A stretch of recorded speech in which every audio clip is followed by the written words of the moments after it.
Hello, Ira Sarah here. Hope you're all well. I'm good. Thank you very much for asking. So, like a lot of gamers, I'm sure today, uh, I've been playing The Witness, and first early impressions are I'm really, really liking it. And I'm liking it because I'm able to play it. Unlike some people, which is what the video is about, apparently are unable to play it. Not because it's too difficult because of the puzzles themselves, but because of various disabilities they might have. Now, this story comes in the way of GameSpot, who apparently a lot of gamers who are both colorblind and hearing impaired are having problems with this game because some puzzles do require you to be able to see different colors and be able to hear sounds. Now, obviously, if you have a disability that kind of blocks you from both of these, you're kind of screwed.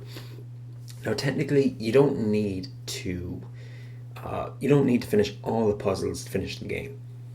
This is according to Jonathan Blow, but it does kind of suck that you can be extremely limited from the whole experience because of a disability.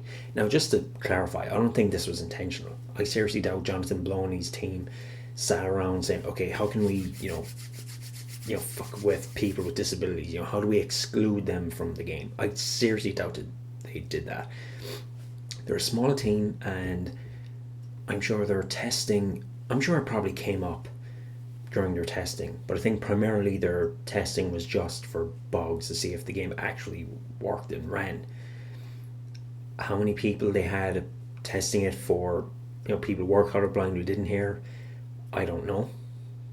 I seriously, I'm sure it was limited, and they probably realized, changing this game, changing these puzzles could affect the game experience, so we're gonna have to make a sacrifice. Now, I'm a gamer with a disability, so I understand what it's like being excluded from certain experiences. That's why I didn't play the Wii for very long, because you needed to be at a certain distance, and as soon as I got close to the Wii remote and sensor bar, it stopped working, so I stopped playing. And that's what kind of put me off with the Wii U.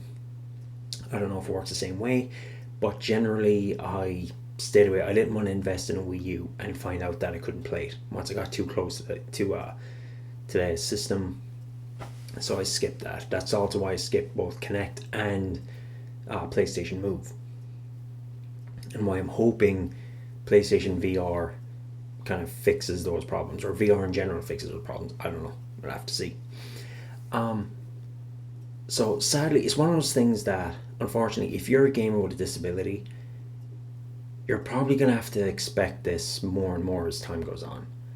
With these indie teams, they can only test so much, and eventually, there are going to be games where you're going to have to be left out in the cold and not be able to play because of your disability.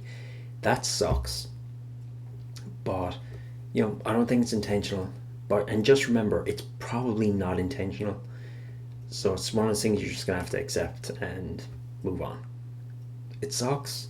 Hopefully, there's some way of fixing it that Jonathan Blow's team can kind of work around it.